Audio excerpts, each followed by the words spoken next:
the Blairing Out with Eric Blair show, and today I'm pleased to have former Black Flag bassist, Emmy Award-winning dialogue editor, and current bassist for the band Dose, Kira Roessler. How you doing, Kira? I'm doing okay, Eric. How are you? I'm great. What did you love about Lorna Doom, and what do you miss about her now? I didn't know Lorna very well. I didn't love about her was that she just turned her amp all the way up because I think it didn't sound as good as it might have if she did, I think that she was someone who did it all by gut instinct, which was really cool, but me thinking myself a musician, would have, maybe tried to help that sometimes. But at the same time, that is exactly what made her wonderful, is that she went by instinct, she went by, she just felt the moment, she felt the song, she felt the part, and her being gone is just, to me, seems like this ongoing slide of some of the best of us, as opposed to, why not some of the worst of us, And I guess we get used to that after a while, but that's kind of how it feels sometimes. Is you look at certain people and you're just like, how are they still alive? Like, I would have never guessed that they would still be alive. Like, they were doing everything in their power to die when I was a teenager, And then this gal who was just, heart of gold. And she did have a family, and she was living a full life, It's heartbreaking. Now tell me about Michelle Gerber-Bell's personality, because she is a very vivid character in the LA punk scene. I would say Notorious is probably right. Look, I can't speak to her beauty because I don't tend to roll that way, but her personality was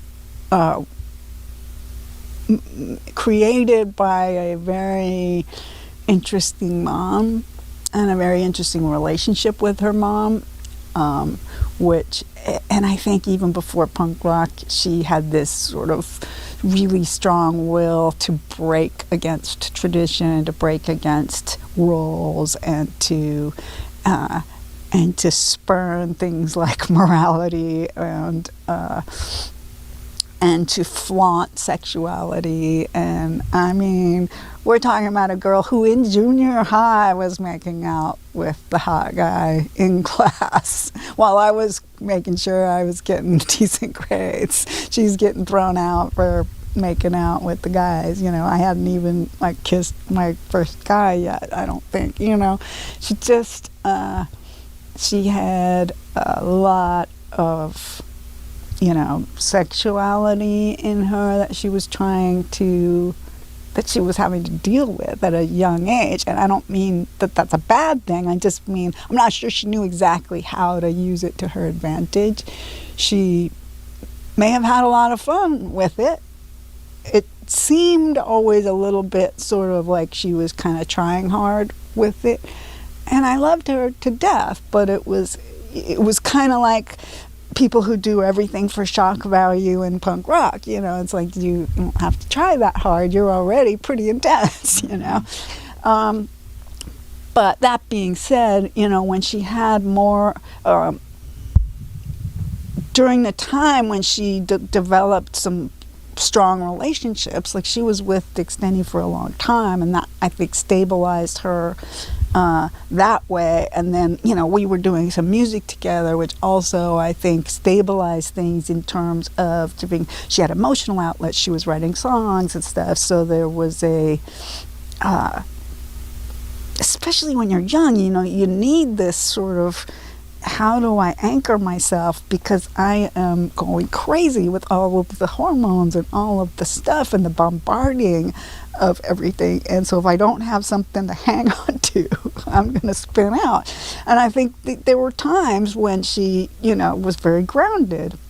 And there were other times when she lost that grounding and then she kind of spun out.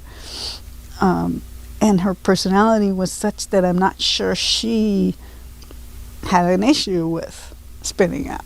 You know, maybe people who cared about her were more concerned about that than she was. I certainly worried about her. I still worry about her sometimes, but I can't watch. The highlights of your time with the punk rock supergroup Heavy Friends from the Dickies, Stan Lee, Nikki Beat from the Weirdos, from the Germs, Darby Crash, and good old Paul Roessler, your brother. So what happened was the New Mask was doing a sort of Christmas gig, and it was someone's brilliant idea, probably Nikki, because he was a little bit of the social coordinator. He decided to do this with Brendan's help, who was the mask guy, decided to do this super group. And how I qualified, I can't tell you, because I hadn't been in any big bands at that time. I mean, Paul was at least in the Screamers. I was just like the bass player. But that was, it was just for one show, it wasn't a band. That's what I call a gig, a project. An event, and I was in a couple of those along, Black Randy, it had the band, there were a couple of times when it was more of something that was thrown together for a show that I would play bass for, and that was that sort of thing. It was like a one-time, I don't know how someone got a hold of that picture, because I thought that was dead and buried, but it was fun. We did a song from each band, and it was fun to see what some of them were like, because I mean, obviously I had never been in a band with Stan, or I'd been in a band with Darby. I had played with Nikki, but I think at the time I probably was playing with Nikki, was just why I got nominated to be the bass player. They could have done better in terms of supergroup status, but after the fact, it looks good. It looks like he had a little premonition there. Yeah. But it really was just, a construct. The thing was that those gigs, I mean, even back at the beginning, the only people who went to the gigs were other bands. So it was a very high concentration of people who were very into the music, who were very into, watching each other and supporting each other. People don't realize it now, but it was like 100 or 200 people. It was really small. You see a lot of things about how, all these people who were there at the time, but they couldn't have been because it was just not very big. And it was mostly other people in other bands. So there was support, and there was interest, and there was, opinions about players, and, but there was that sort of camaraderie, in a sense, around the music and the, I could say political message. Not all of them had political message, but some did. Some had a lot to say about what was going on in the world. Some didn't. Some were more about emotional content. But yeah, that's what it was like. Is it, that heavy group, super group thing was very much kind of what it was like. Just not usually on the stage together, but we had all been in each other's gigs a bunch of times. We'd all seen each other play. So, I mean, they knew what I could do, and vice versa. So I want you to walk me through the first time Alice Bagg did your makeup and persuaded you to put on Nikki Beat's jacket to shoot photos of you. Walk me through this. It was just one time. I know, but it happened. Okay. Well, I think what happened was that I was playing in a band with Nikki at the time. And Nikki was unhappy, basically, about my general tomboy nature and my lack of interest in dressing like a girl, or being concerned with my appearance even that much. Like I was describing to you, go to school, go to practice. I wasn't like, okay. The thing about the scene was it was so intense, the way the girls were. Like, there were girls on the cover of the Flip Side that weren't in bands. Mm-hmm. They were just cool because of how they looked, mm-hmm. right? I couldn't compete with that, and I wasn't trying to. I liked hanging with the guys and playing music. So, but anyway, Nikki had a problem with that. So I think that was the germ of it is that we were, there were going to be some photos, and, I think the goal was probably to convince me that this was really the way to go. Because he did try to get me to dress a certain way. And it was kind of like how he dressed, which is even weirder because I don't look like a girl if I'm dressing like you. But anyway, you can't really tell that because the shot I'm thinking of is from the waist up. But he had this whole thing about like to button down long shirts with like just fishnets or something, like in a belt, which was just so not me. But it was kind of how he dressed, and so I kind of tried to do that, and I tried. The thing was, like I said, I was kind of raised by wolves in the sense of I didn't have a fashion sense because I didn't live with my mom during any of those critical years, right? So it's like, here, take a fashion sense. Okay, I'll try that one, And so Alice is like, okay, here, I'll do your makeup. And I had black dyed hair, quite a bit, but I hadn't spiked it up. So she spiked it up and she did makeup and we did the photographs. And to me, it wasn't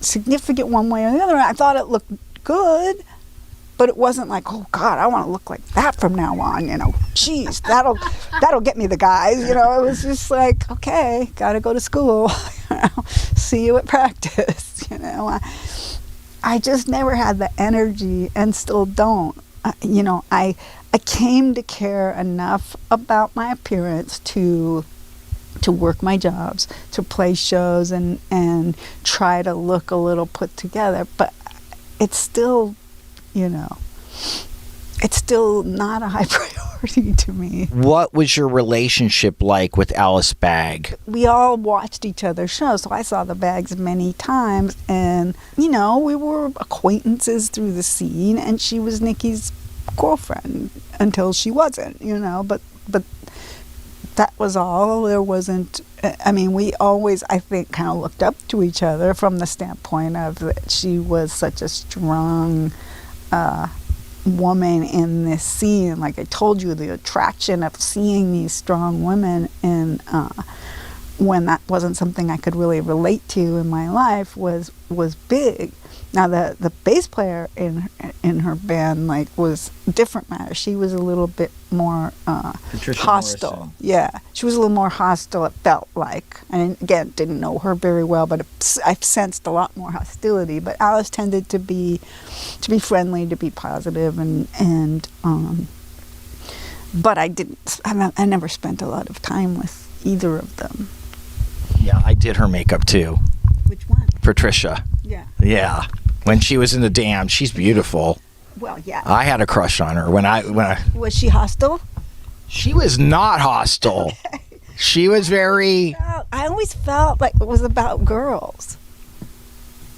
And, some women just aren't as more comfortable around guys, a little less comfortable around women. Like I always felt like. And maybe it was because I didn't bother with how I looked, and she just thought I was not worth the energy. I don't know. I just always got a little bit of a vibe, but there was never any true open hostility or anything. Just a sense. How much of some of the vibes that we all get from people, especially when you're part of a scene, how much of that do you think could be cognitive distortions? Much of it can be. We're all presenting this persona, especially in the punk rock thing. You've got this big black hair teased and makeup, and whatever, so high heels like this. You're presenting this persona, and maybe I just perceived it as intimidated, but I wasn't intimidated by very many people. Mm-hmm. So it's hard for me to believe that was totally what that was. Matter of fact, I think there was some kind of incident between her and my male guitar player, some actual hostility, but it's a vague memory. But for the most part, I was not particularly intimidated. There was one girl who got in fights a lot, and I figured out this thing that she did was she always ripped girls' shirts open, and then they'd be doing this, and then she'd beat their faces. So I was like, okay, if she ever does this, don't try to cover up, start fighting, and she never did, but I was ready. I had her down, So I don't know, I wasn't intimidated by very many people, but she was a lot bigger than I was. And I don't know. It's a good thought. You know what they say: the bigger they are, the harder they fall. Oh, she would have felt me before she took me down. She would have felt something. You gotta get in your shots. Were you friends with the girls at the plunger pit?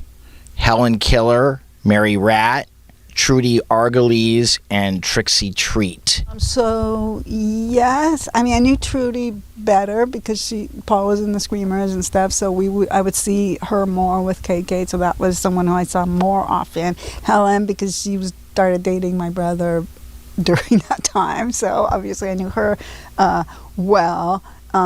I also had been to some parties at the plunger pit, but I did not know Mary or Trixie very well at all. Just from, by, hey, how you doing? Or if we even said things like that. But, saw them at the party. And I had been to, like I said, a couple parties at the plunger pit. I would see them at gigs and stuff. Describe the plunger pit to me. Just an apartment.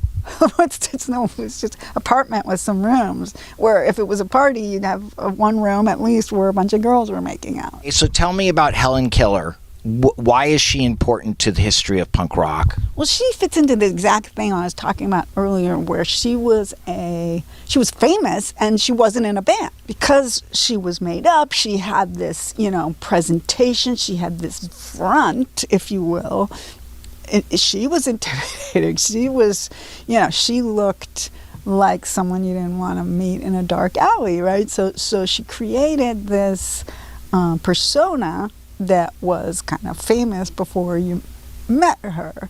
So she was important because it was a very small scene, and there were really, only a handful of people who were like that, who were, in a sense, think about it, the guys weren't doing it. The women were setting the trend for what punk rock looked like. Mm-hmm.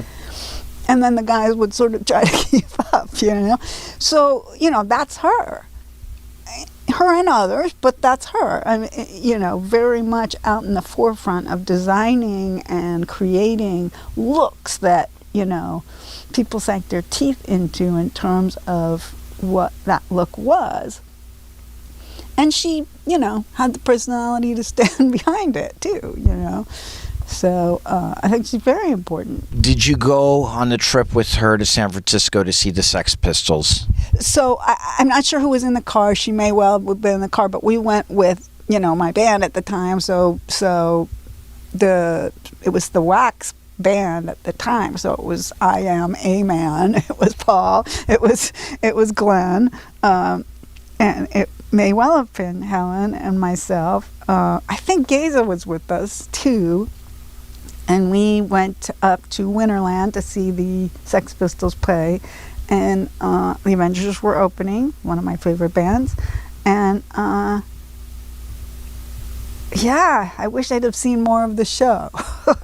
It was a very bad situation because everybody was on the floor, and then the crowd was just pushing forward. And like the bouncers were like peeling people off the front, and it just kept pushing forward, and I tried to just sort of go with it, but at a certain point I just sort of slipped under the crowd and started getting like stepped on and stuff, and then I don't like pain that much, so I extracted myself, and I was kind of I didn't feel right. I felt badly. I thought I might pass out, so I went outside and laid down by the car. And that was my experience. I saw the Avengers. I didn't see that much of the Sex Pistols. I saw that Sid only plays 1 out of 4 notes. Mm-hmm. And that was just my experience. There's a story that you did acid with Stiv Bators of the Dead Boys. Now, is this true? And if so, what was that experience like? Well, yes and no. Okay, so I a couple of times when Stiv came to town, he and I would hang out, and he generally would hope that I would be carrying some sort of entertainment type, recreational something or other. So I usually could do that and knew that he would be interested in that. So we had hung out a few times, and I guess one time, I can't remember, I think I just slipped it to him. I might not have, though. We might have just dropped it together and hung out that night. But he decided at the end of the night to slip it to the whole rest of the band when they got up. And I wasn't going to see them, so I didn't care. They were going to go off to the next town. But I was like, you sure you want to do this? Because, like, people don't generally like that. I don't think I slipped it to him because I wouldn't have wanted to make him real mad. But we had a blast, but I'm not sure if they did. But they had to get in the bus or whatever they were going to do, and he was going to watch them freak out. He put it in their orange juice.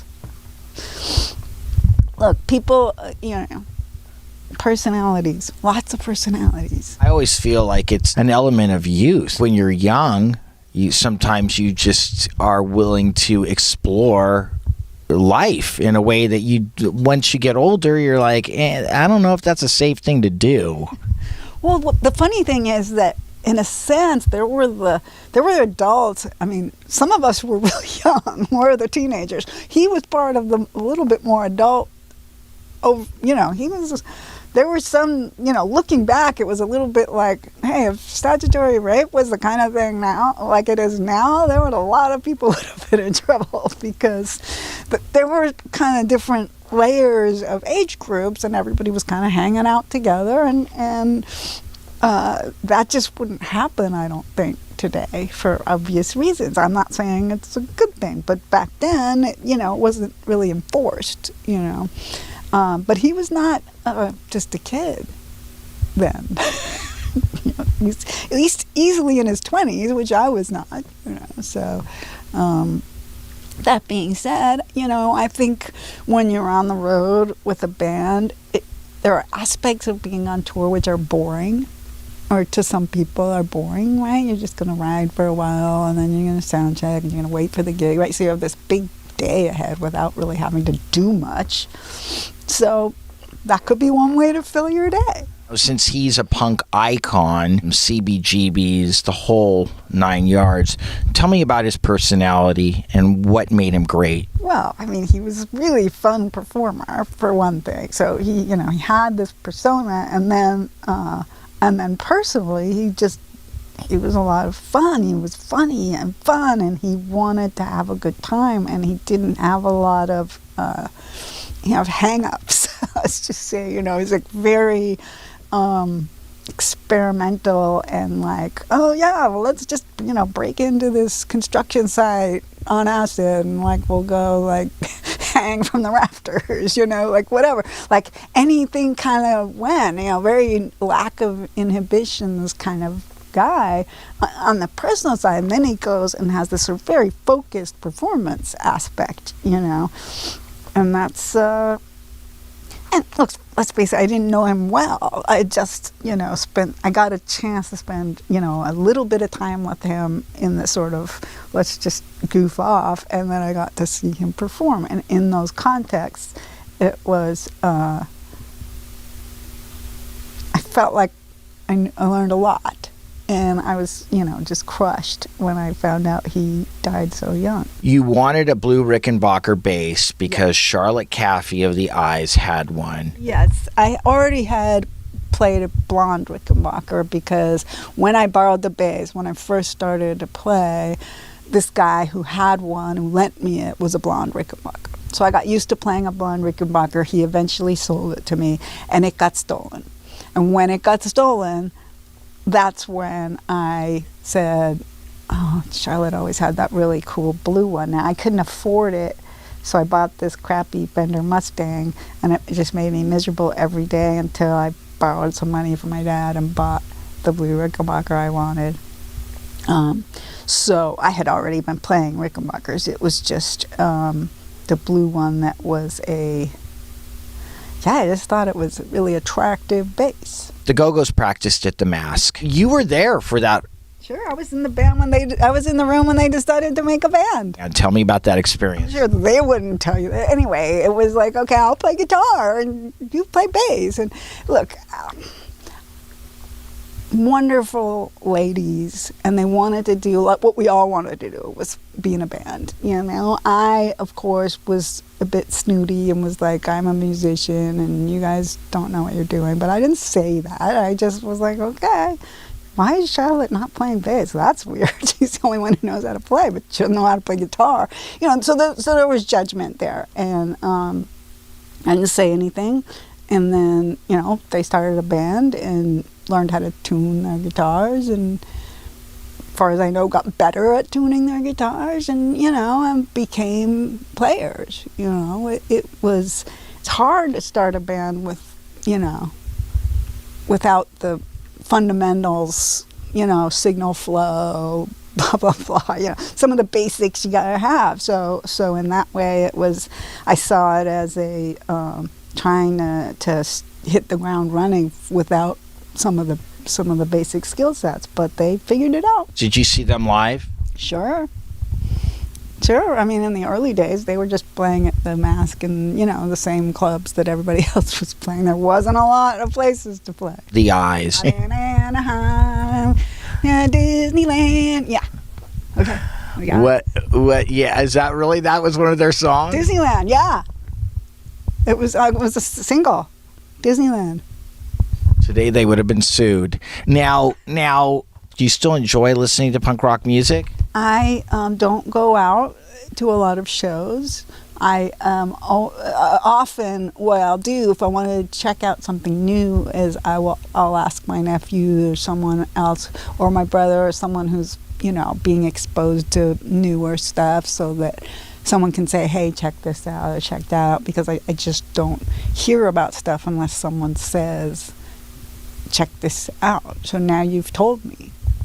Yeah, it sounds like old school. It's really good. I mean, there aren't a lot of bands out there that are good, like that raw and that in your face, and it's just really awesome. I'm one of those weird people that doesn't have to be raw and in your face for it to be good, in my opinion. I like aggression. I like anything that expresses emotion, and it doesn't have to be aggressive emotion. It could be loving emotion. It could be sad emotion. Like, if it really moves me, I'm okay. Just don't give me something that's like where you don't look like you care, because then I won't care for sure. So what kind of impact did Darby Crash's personality have on you and Paul? He was a genius, and that was kind of intense to watch, because that sort of tortured genius is being around it is both inspiring and scary, because you sense that they almost feel things more intensely, and they can express themselves more clearly, and but the impact it had on me was mostly, you know, I'm one of those people who sort of backs away from danger to a certain extent, and there was danger there.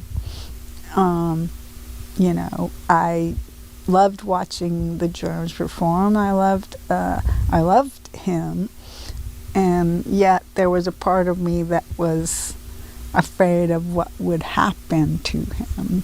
You know, because I know that sounds like I'm acting like I knew it was going to happen. I'm not saying I knew he was going to die, but it just, you know, he seemed like some of the misery I knew that caused me to do cutting, that caused me to contemplate suicide, that he was even more connected to some of those feelings. So in that way, I worried for him.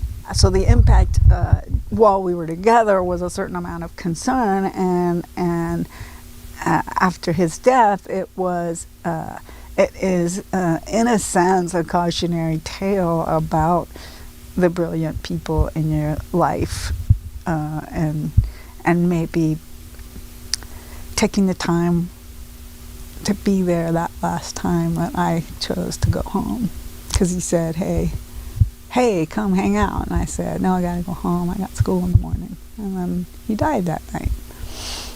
You know, so make the time. The Blairing Out Show.